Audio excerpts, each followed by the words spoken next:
அதிமுகவிலே நடக்கும்.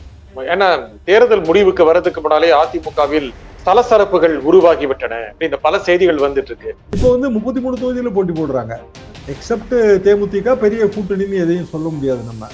அப்போ 25% அவங்களுக்கு ஓட்டிங் பெர்சன்டேஜ் வேணும், இல்ல கூடுதலா வேணும். அப்பதான் எடப்பாடி பழனிசாமி தலைமைக்கு சேலஞ்சு வராது. ஏன் இப்பவே லேசாக போர்க்குடி முழுக்க தூக்காட்டி கூட பாதி அளவுக்கு தூக்கி இருக்காங்க. எடப்பாடி பழனிசாமி போட்ட கேண்டிடேட் பேர்ல உள்ள அதிருப்தி இப்போ வெளியில வருது இல்லையா?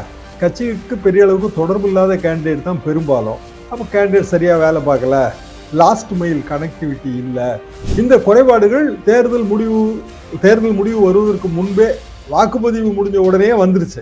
நம்ம பார்க்கிற எல்லா அதிருப்தி குரல்களுக்கும், கேட்கிற எல்லா அதிருப்தி குரல்களுக்கும் அதுதான் காரணம். எடப்பாடி பழனிசாமி அட்லீஸ்ட் முதலமைச்சராக இருந்து இவ்வளவு வருஷத்துல ஒரு அறிமுகத்தை கிரியேட் பண்ணி வச்சிருக்காரு. இப்ப வேலுமணி தங்கமணியை அவங்க பகுதியை தவிர வேற எங்க தெரியும்? இருந்தவர்கள் சேருவார்கள், பிரிந்தவர்கள் சேர வேண்டும், சேர்த்திருக்கலாம், இனிமேலாவது சேர்க்க வேண்டும்.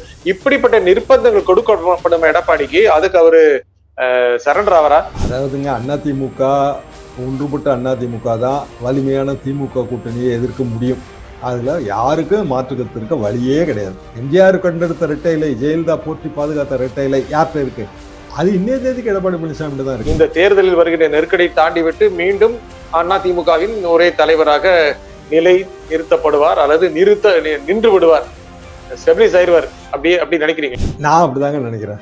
ஆனா அதிமுக வெற்றிக்கான வழி 2026 என்னன்னு பார்க்கணும். வணக்கம் நண்பர்களே. அதிமுகவில் என்ன நடக்கும்? எடப்பாடி பழனிசாமி இதை எப்படி எதிர்கொள்வார்? இதை பற்றி பேசுவதற்காக பத்திரிகையாளர் திரு தராசு ஷியாம் நம்முடன் இணைகிறார். வணக்கம் திரு தராசு ஷியாம். வணக்கம் நிஜன். அதிமுகவில் நடக்கும். ஏன்னா தேர்தல் முடிவுக்கு வர்றதுக்கு முன்னாலே அதிமுகவில் சலசலப்புகள் உருவாகிவிட்டன இந்த பல செய்திகள் வந்துட்டு இருக்கு. பல்வேறு ஊடகங்கள் அதை பற்றி பேசுது. என்ன நடக்குது அதிமுகவில்? எடப்பாடி இதை எதிர்கொள்வாரை? உண்மையில் இப்ப எடப்பாடிக்கு எதிராக மனநிலை அதிகமாயிட்டு என்ன நடக்கும் என்பதை எப்படி யூகிக்கலாம்னா, தேர்தல் முடிவுக்கு பிறகு போலிங் பெர்சன்டேஜ் வச்சு, அதாவது 1-2 தொகுதியிலையாவது ஜெயிக்கணும் அதிமுக. பல தொகுதிகளில் வெற்றி வாய்ப்பு இருந்தது. கள்ளக்குறிச்சி, நாமக்கல் இந்த 2 தொகுதியில உண்மையிலேயே வெற்றி வாய்ப்பு இருக்கு, இப்போதும் இருக்கிறது. அப்போ அது ஜெயிக்கணும். அப்படி இல்லைன்னா நல்ல ஹையர் போலிங் பெர்சன்டேஜ் வேணும். 2019 எல்லாரும் ஒற்றுமையா இருக்கும்போது ஒரே ஒரு தொகுதி தான் ஜெயிச்சது. அதிமுகவுக்கான போலிங் பெர்சன்டேஜ் 18 தான் வந்துச்சு. இப்போ 33 தொகுதியில போட்டி போடுறாங்க. எக்ஸப்ட் தேமுதிக பெரிய கூட்டணின்னு எதையும் சொல்ல முடியாது நம்ம. அப்போ 25% அவங்களுக்கு ஓட்டிங் பெர்சன்டேஜ் வேணும், இல்ல கூடுதலா வேணும்.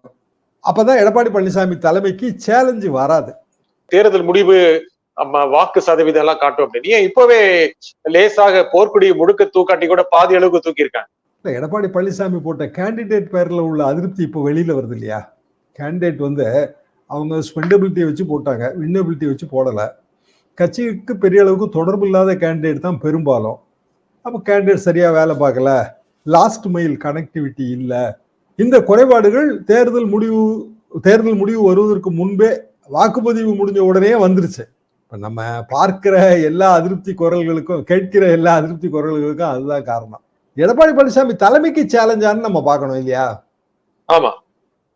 அப்போ எடப்பாடி பழனிசாமி தலைமைக்கு சேலஞ்சுன்னு வச்சுக்குவோம். அந்த இடத்துக்கு யார் வருவா நீங்க நினைக்கிறீங்க? யாரும் இல்லையே. சரி, எடப்பாடி விட்டால் வழி இல்லை. ஏன்னா எம்ஜிஆர் மாதிரி, ஜெயலலிதா மாதிரியான ஒரு பெரிய மாஸ் லீடர் இல்ல பார்ட்டியில. எடப்பாடி பழனிசாமி அட்லீஸ்ட் முதலமைச்சராக இருந்து இவ்வளவு வருஷத்துல ஒரு அறிமுகத்தை கிரியேட் பண்ணி வச்சிருக்காரு. இப்ப வேலுமணி தங்கமணியை அவங்க பகுதியை தவிர வேற எங்க தெரியும்? செங்கோட்டையன் ஃபார் தட் மேட்டர் அவரோட ஏரியாவை தவிர வேற எங்க தெரியும்? நேம் தானே தெரியும். அவருக்கான ஓட்டு என்ன இருக்கு? செங்கோட்டையன் தமிழ்நாடு முழுக்க அறிமுகமானதானே அதிமுகல முக்கியமாக. நான் சொல்றேன், நிஜந்தனையும் ஷியாமையும் தமிழ்நாடு முழுவதும் தெரியாதா? தெரியும்ல, எப்படி தெரியாம இருக்கும்? ஓட்டு போடுவாங்களா? ஆனா அவருக்கு செங்கோட்டையனுக்கு கட்சிக்குள்ள ஒரு அபிப்பிராயம், ஒரு ஆதரவு நிலை இருக்கு. அதாவதுங்க, அவர் மூத்த தலைவர்.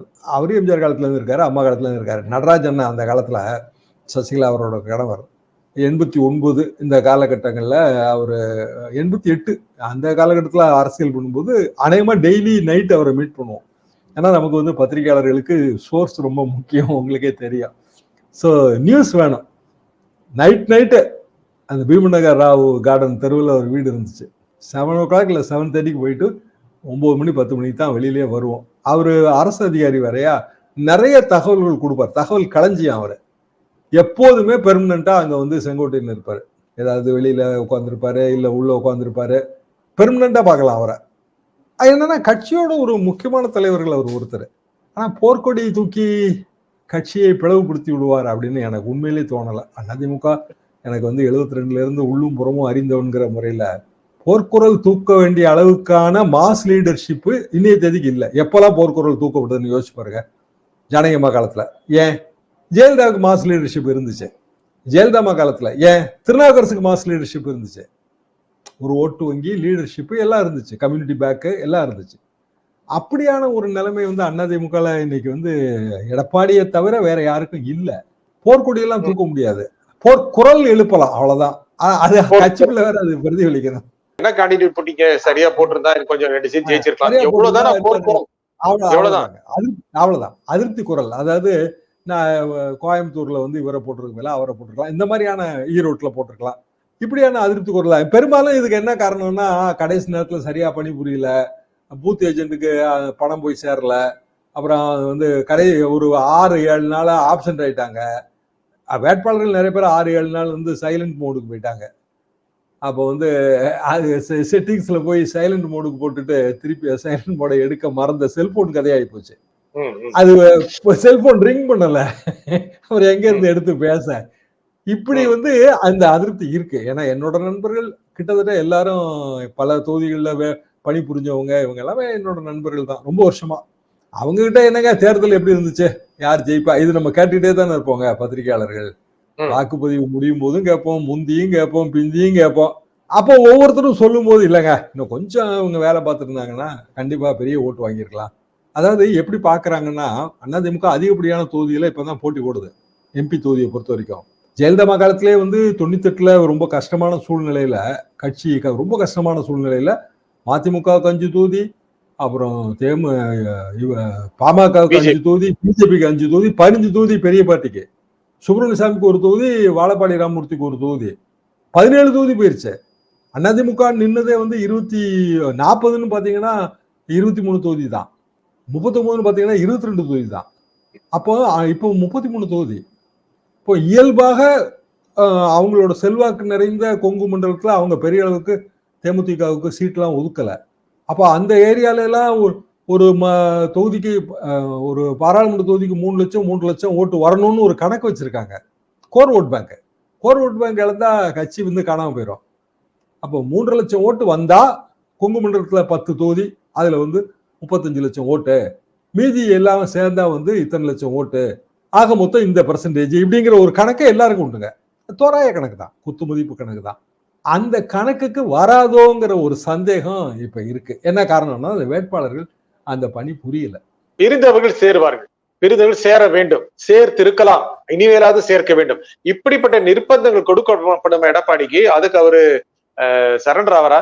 அதாவதுங்க அதிமுக ஒன்றுபட்ட அதிமுக தான் வலிமையான திமுக கூட்டணியை எதிர்க்க முடியும்.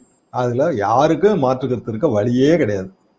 அப்போ ஒன்றுபட்ட அதிமுகன்னு நம்ம எதை சொல்றோம் அதை முதல்ல டிஃபைன் பண்ணுவோம். இப்ப இருக்கிற பிரசன்ட் அதிமுக, ஏன்னா ரெட்டையில எங்க இருக்கோ அது அதிமுக, அப்படி நீங்க அடிப்படையில் அப்படிதான் எடுக்கணும்.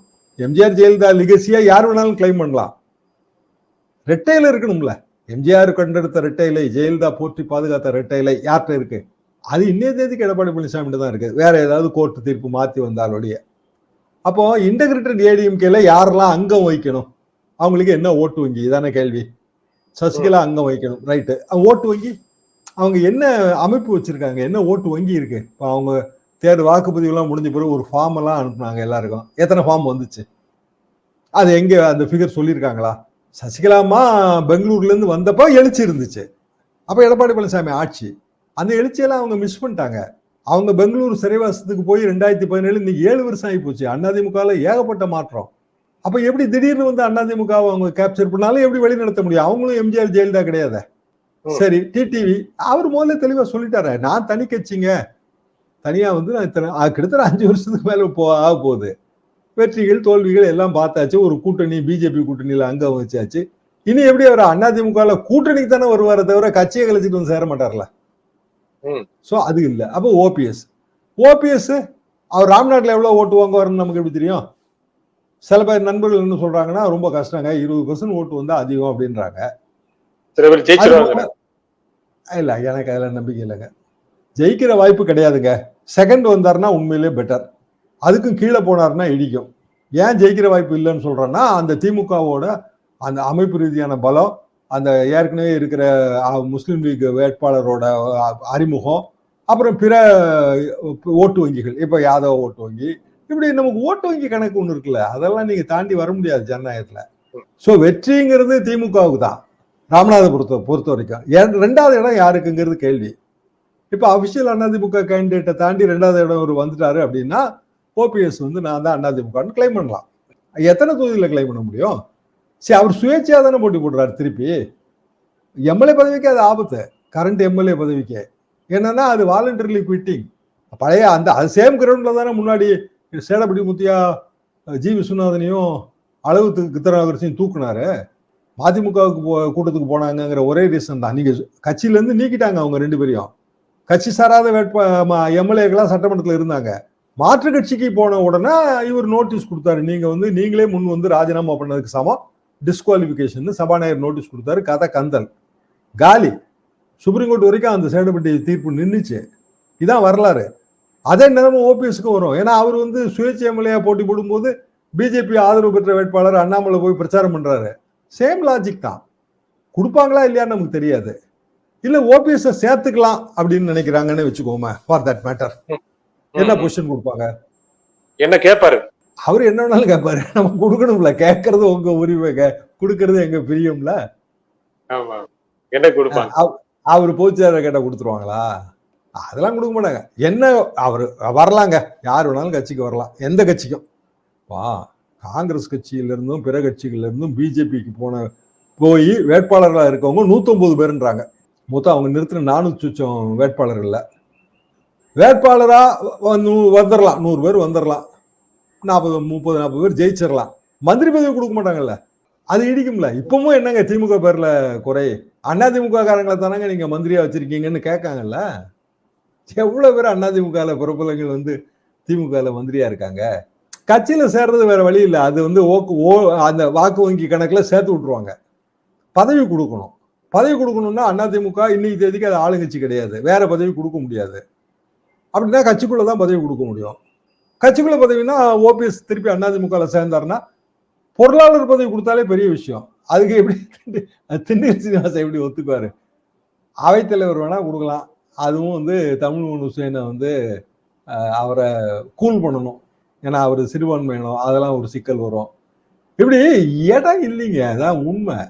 சரி, அதிமுக வந்து ஏதோ பல மாறுதல் நோக்கி போயிருச்சு. சரியோ தப்போ பல மாறுதல் நோக்கி போயாச்சு. நீங்களும் வெளியில வந்துட்டீங்க. வெளியில வந்து ஒரு தேர்தலையும் போட்டி போட்டாச்சு. சுயேட்சை எம்எல்ஏவா பிஜேபி ஆதரவோட போட்டி போட்டாச்சு. சுயேட்சை எம்பியா பிஜேபி ஆதரவோட போட்டி போட்டாச்சு.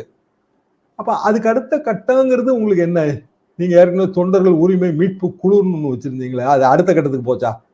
இதெல்லாம் கேள்வி, அரசியல் கேள்வி, விடை இல்லை. எடப்பாடி ஒண்ணும் செய்ய முடியாது. நோ ஆல்டர்னேட்டிவ்ங்க. அதிமுகங்கிற கட்சி இரட்டையிலையோட இருக்கிற இடம் இன்றைய தேதிக்கு வந்து எடப்பாடி பழனிசாமி அணி. நம்ம விரும்புறது என்ன அப்படின்னா இன்டகிரேட்டட் ஏடிஎம்கே. ஏன் விரும்புறோம்னா 2 காரணம். ஒண்ணு, அப்பதான் திமுகவுக்கு ஒரு சவால் இருக்கும். இன்னொன்னு, பிஜேபி வந்துடக்கூடாது. நீங்க முக்காவாசி அதிமுக ஒற்றுமையை வலியுறுத்துகிற திராவிட சிந்தனையாளர்களின் உணர்வை கேட்டு பாருங்களேன். உங்களுக்கு என்னங்க அதிமுக ஒற்றுமையை பத்தி கவலை அப்படின்னு நம்ம கேட்டோம்னா, இல்லைங்க பிஜேபி வந்துடும், ஸ்பேஸ் கிரியேட் ஆயிடுச்சுன்னா பிஜேபி வந்துடும். அதிமுக இருந்து நிறைய பேர் பிஜேபி போயிடுவாங்க. இப்போ ஓபிஎஸ்கே வேற வழி இல்லைன்னா அவர் என்ன பண்ணுவாரு? பிஜேபி தானே போவாரு. சரத்குமார் இப்படி போனவர் தானே. தமிழ்நாடு பிஜேபி தலைவராகிறதுக்கு முயற்சி பண்றாரு சரத்குமார். இப்போ ஓபிஎஸ் முயற்சி பண்ணுவாரோ? ஓகே, அண்ணாமலை தான் அந்த ஆபத்தை எதிர்கொள்ள வேண்டியது வரும். அண்ணாமலை தேனியில டிடிவி கிட்ட அதிமுக வந்துருனாரு, தேனியில போய் ராமநாதபுரத்துக்கு போய் ஓபிஎஸ் கிட்ட அதிமுக வந்துருனாரு. உங்ககிட்ட பிஜேபி இருக்குமாங்கிறத போல பாருங்க. எடப்பாடி இது எல்லாத்தையும் தாண்டிட்டு, ஏன்னா நான் பல பேட்டிகளை கேட்டது 2017 அவர் முதலமைச்சர் ஆனதிலிருந்து இரட்டை தலைமை, அப்புறம் முதலமைச்சர் வேட்பாளர், ஒற்றை தலைமை, இப்படின்னு படிப்படியா மேல போயிருக்கிறாரு. அதனால இந்த தேர்தலில் வருகிற நெருக்கடியை தாண்டி விட்டு மீண்டும் அதிமுகவின் ஒரே தலைவராக நிலை நிறுத்தப்படுவார் அல்லது நின்று விடுவார், ஸ்டெபிலைஸ் ஆயிடுவார். அப்படி நினைக்கிறீங்களா? நான் அப்படிதாங்க நினைக்கிறேன். ஆனா அதிமுக வெற்றிக்கான வழி 2026 என்னன்னு பார்க்கணும். அது எல்லா தரப்பையும் அணைச்சு போறதுதான். அரசியல்ல கருத்து வேறுபாடு இருக்கும். ஆனா எல்லாருக்கும் ஏதோ ஒரு ஓட்டு வங்கி இருக்கும். நமக்கு மொத்தமே 500 ஓட்டு 5000 ஓட்டுல தோக்குற தொகுதி நிறைய. ஆட்சியவே பறி கொடுத்துடுறோம் எல்லா கட்சியுமே. அப்போ 500 to 5000 ரொம்ப இம்பார்ட்டன்ட். அது ஓபிஎஸ் இருக்குல்ல. 500 to 5000 பிராக்கெட்ல அவர் இல்லாம எப்படி இருப்பாரு? சசிகலா மாட்டையும் இருக்கும். அப்ப எல்லாரையும் அரவணைச்சு போகணும். எம்ஜிஆர் பாலிசி அதானே. அவ்வளவு பெரிய எஸ்டிஎஸ் அவர் ஊழல் எதிர்ப்பு பேரணி எல்லாம் நடத்தி எம்ஜிஆருக்கு எதிராக மனு கொடுத்தாரு. அப்படியே எம்ஜிஆர் போய் அவர் வீட்டுக்கு போய் தோசையை சாப்பிட்டுட்டு கையோட கூப்பிட்டு வந்துட்டாரு. வேட்டையை கூட கட்டவில்லை. ஆனா வேட்டை கட்டிட்டு வரேன்னா நான் இருங்கங்க அப்படின்னு சொல்லி கையோட கார்லயே வேஷ்டியை மாத்திக்கன்னு சொல்லி கூப்பிட்டு வந்துட்டாரு. இப்படி எத்தனை உதாரணங்கள். காளிமுத்தண்ணன் பேசாத பேச்சா ஜெயலலிதாமாவ சேர்க்கலையா, திருப்பி மந்திரி பதவி கொடுக்கலையா, சபாநாயகர் பதவி கொடுக்கலையா, இப்படி பல கேள்வி இருக்கு. என்னன்னா அரசியலே அப்படிதான். முதலமைச்சர் ஸ்டாலின் அவரு செந்தில் பாலாஜியை கிரிட்டிசைஸ் பண்ணாததா சரி. இதே சாத்தூர் KKS ராமச்சந்திரன் அவர் திமுக தலைமையை கிரிட்டிசைஸ் பண்ணாத. எனக்கு நல்லா ஞாபகம் இருக்குங்க. மதுரையில உலகத்தமிழ் மாநாடு நடக்க எம்ஜிஆர் முதலமைச்சர். KKS அப்போ ரொம்ப இளைஞர், துருதுருப்பா இருப்பாரு, பார்க்க பிரமாதமா இருப்பாரு. அப்படி புல்லட் மோட்டார் சைக்கிள்ல வேஷ்டி எல்லாம் மடிச்சு கட்டிக்கிட்டு அப்படி கடகடன்னு எம்ஜிஆர் வண்டிக்கு முன்னாடி போறது, அவரை கூட்டத்தை ஒழுங்குபடுத்துறது. இப்ப எங்க இருக்காரு? திமுகல மந்திரியா இருக்காரு. இப்படி எத்தனை பேரை நம்ம உதாரணம் சொல்ல முடியும்? எல்லாம் சரிதான். ஆனால் அனுசரித்து போகிற தன்மை, அரவணைத்து போகிற தன்மை, இந்த ரெண்டும் ஒரு அரசியல் தலைமைக்கு இருந்தால் வெற்றி சாத்தியம். இந்த நிகழ்ச்சியில் உங்கள் கருத்தில் கூறியமைக்காக திரு ஷியாம் மிக்க. மீண்டும் ஒரு நிகழ்ச்சியை சந்திப்போம். நன்றி, வணக்கம்.